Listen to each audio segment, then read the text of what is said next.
Kung minsan, yung ayaw natin, yung talaga ang para sa atin. Ang tinatalikuran natin, yun talaga ang makabubuti sa atin. At yung gusto natin, yung pinapangarap natin, yung kahit anong dasal at sikap ang gawin natin na hindi natin makuha, hindi natin makamit, ay yun pala talaga, ay hindi para sa atin o makabubuti sa atin. Blessing in disguise, sabi nga natin. Pero nakadisguise siya sa atin, hindi sa Diyos. Sapagkat simula pa lang, alam na ng Diyos na blessing niya.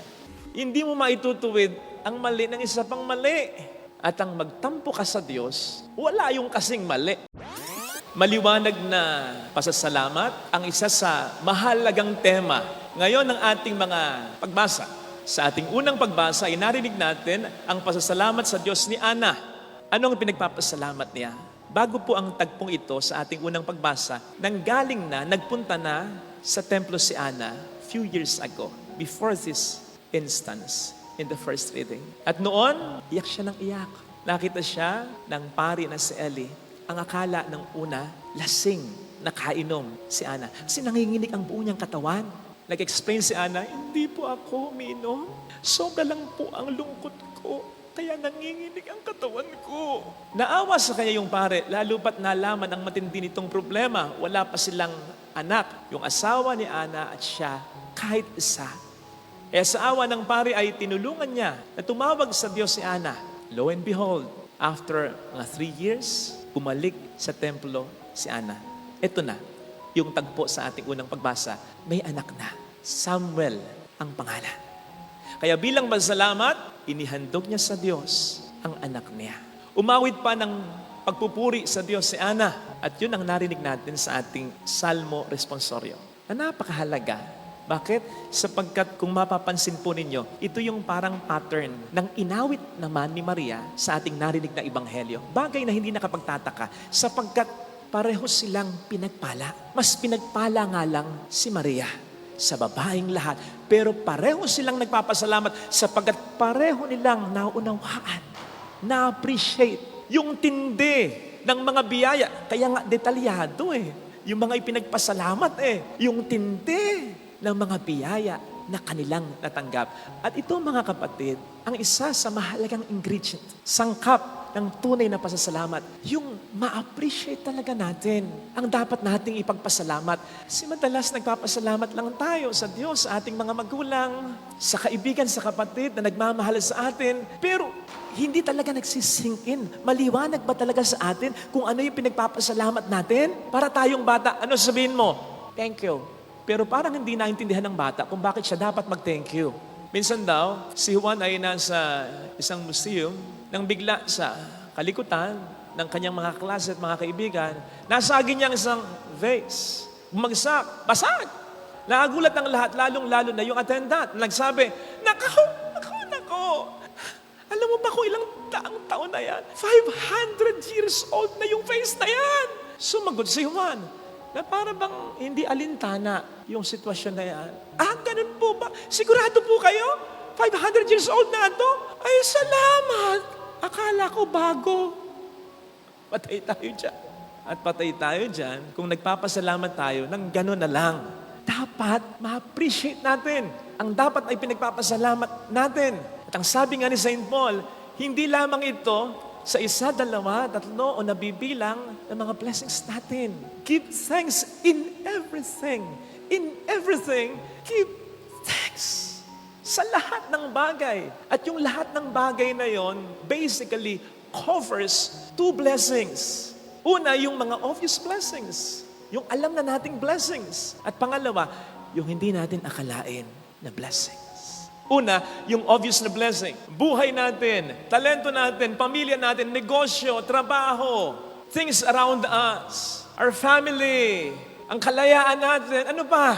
Napakabibigat ng mga blessings na ito na madalas ay nakakalimutan natin ipagpasalamat sa Diyos natin. Na para bang kung minsan tayo aping-api pa. Aping-api. Halimbawa, Halimbawa, bibigyan kita at kaya ko. Pagpalagay mong totoo, bigyan ka ng 20 milyong piso. Pwedeng ibigay kahit kanino. 20 milyong piso. Pero ang catch ay, hindi ka na magigising bukas.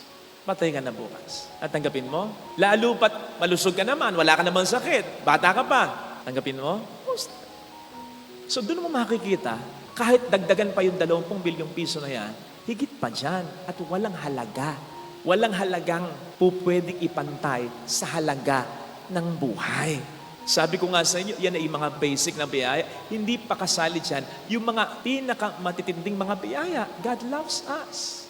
God became man for us. God saved us. Our sins are forgiven. Our names are on the palm of His hands. In the book of life in heaven, God is always with us. In the sacrament, in our hearts. Ano pa? Kaya kumbaga sa basic na pasweldo, yung basic na pasweldo, na doble na yon, napakarami pang tuloy-tuloy na beneficio. Kaya nga, kung tutuusin sa lahat ng mga tao, ang pinakadapat na nakapagpapasalamat ay tayong mga Kristiyano. Kulang pa nga yung mga binanggit ko Hindi pa kasama dyan. Kahit yung mga problema natin, na sa unay akala natin na hindi blessing, pero kung tutuusin, naging blessing din. At ito yung pangalawang dapat ipagpasalamat natin. Yung hindi obvious na blessing. Yung kung minsan ay sinisisi pa natin ang Panginoon natin. Pero akala mo, hindi blessing, a blessing palang maituturing. Blessing in disguise, sabi nga natin. Pero nakadisguise siya sa atin, hindi sa Diyos. Sapagkat simula pa lang, alam na ng Diyos na blessing niya. Tandaan natin ang Diyos ang siyang Alpha at ang Omega. Wala pa tayo, nandun na siya. So alam niya kung ano ang sa atin ay blessing talaga. Kung minsan, yung ayaw natin, yung talaga ang para sa atin. Ang tinatalikuran natin, yun talaga ang makabubuti sa atin. At yung gusto natin, yung pinapangarap natin, yung kahit anong dasal at sikap ang gawin natin na hindi natin makuha, hindi natin makamit, ay yun pala talaga, ay hindi para sa atin o makabubuti sa atin. Kamakailan lang ay may nagpunta dito, nagpapasalamat sapagkat answered prayer na. Makapag-a-abroad na siya. Naaprubahan na yung application niya na matagal na rin niyang ina-apply, mga 3-4 years na. Sabi ko, magpasalamat ka sa Our Lady of Lazaret, may divine mercy sa ating Panginoon. Yes, Father, sa wakas. Pero alam mo, Father, papasalamat na rin ako sapagkat matagal bago na-aprubahan ako. Kasi alam mo naman po, Father, namatay ang tatay ko. 1 taon pa lang. So at least nakasama ko siya. You see? Kaya, isa sa pinakagusto kong verse sa Bible ay yung Romans 8:28. All things work together for the good of those who love Him. Sapagkat sa verse na ito ay parang sinasabi ng Panginoon, walang tapon sa akin. Walang maitatapon na blessing. Lahat kaya niyang gawing blessing. Kahit ang mga pagkukulang natin, kahit ang mga problema natin, kahit ang mga kasalanan o kasalanan sa atin. Because God can turn something that seems to be really bad to something good. So that what the devil meant for evil, God can use for good. At yun ang dapat pa nating ipagpasalamat, Huwag natin kakalimutan yun. Sabi ko nga, kung minsan, nasisisipan natin ang Panginoon sa mga pangit na sitwasyon. Ayun ba'y galing sa Kanya? Ano kinalaman ng Panginoon sa panloloko kay Bea? Wala! Ba? Walang kinalaman ng Panginoon doon. Kung paano walang kinalaman ang Panginoon sa pagiging pasaway ng anak mo, sa sakit ng ulo at loob na binibigay sa iyo ng asawa mo, sa pagwawalantas, pagsusugal na ginagawa ng anak mo. Ikaw ang nagbabayad lagi ng walang kinalaman. Huwag mong pagagalitan ng Diyos. Huwag kang lalong magtatampo, tatalikod sa Diyos sapagkat siya ang tutulong sa iyo na ituwid ang likulikong linya na ginagawa ng tao. Hindi mo maitutuwid ang mali ng isa pang mali. At ang magtampo ka sa Diyos, wala yung kasing mali sapagkat siya lamang ang makatutulong sa iyo na magtama ng anumang mali.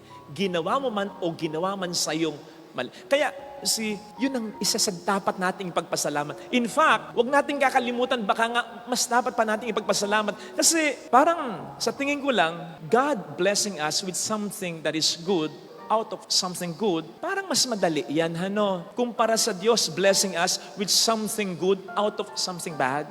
Yes, there's nothing too difficult for God. Nothing is impossible for God.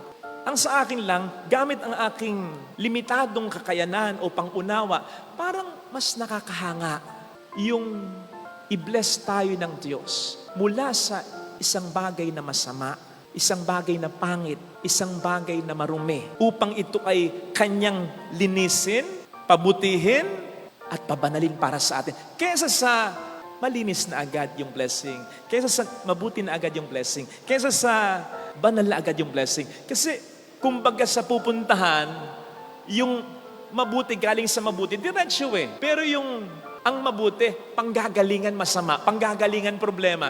Medyo magduditor pa yan eh. Parang may extra effort kumpara sa blessing with good thing out of a good thing. Parang ganito lang. No? Kung iligtas tayo ng Panginoon na sabihin niya, gusto ko maligtas kayo, pwede naman yun eh. Kasi nilikha niya ang mundong ito sa pamamagitan lamang ng salitaan niya. Gusto ko maligtas kayo. Siya, ligtas na. Oh, di ba? Ipagpapasalamat ba natin yun sa Diyos? Yes! Naligtas tayo eh. Yun yung mula sa hindi ganong mahirap, pero yung magkatawang tao siya. Yung mamuhay siya ng mahirap lang, na po pwede namang piliin niyang maging mayaman. Yung katakot-takot ang hirap na kanyang naranasan, na nag-culminate sa kanyang kamatayan, para lamang sa ating kaligtasan. Come on, iba yun. Sapagkat ang pinapamalas niya pagdating sa ganon, hindi lang ang kanyang kapangyarihan na madali para sa kanya, kundi ang kanyang pagmamahal. Mahirap pagmahal kung ang mamahalin mo ay hindi ka mahal-mahal. Huwag nating isipin na ganong naging madali lang sa Panginoon ang iligtas tayo. Hindi. Hindi. Nahirapan siya, nasaktan siya, namatay siya.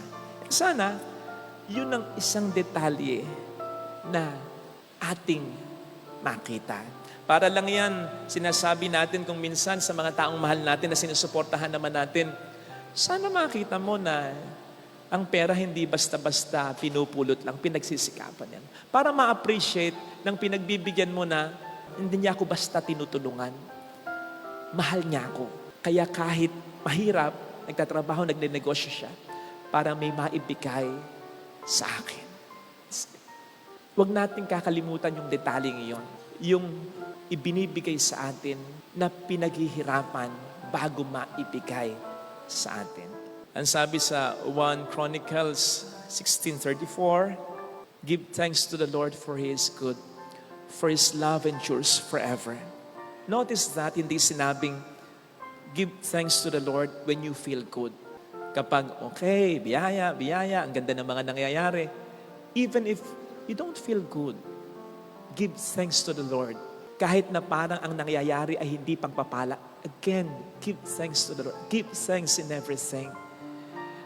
Our gratitude, our thanksgiving, should not be based on how we feel, but on the nature of God, who God is. And God is good all the time. All the time, God is good. His love endures forever, for His love stays forever. It doesn't change. Today, yesterday, and forever. Mahal ka ng Diyos. Kahit may nararanasan kang problema, mas ipaparamdam pa nga sa iyo ng Diyos ang pagmamahal niya. So ito sana ang biyaya na ating makita para sa Diyos at sa sino man, mas maging totoo ang ating pasasalamat sa kanila.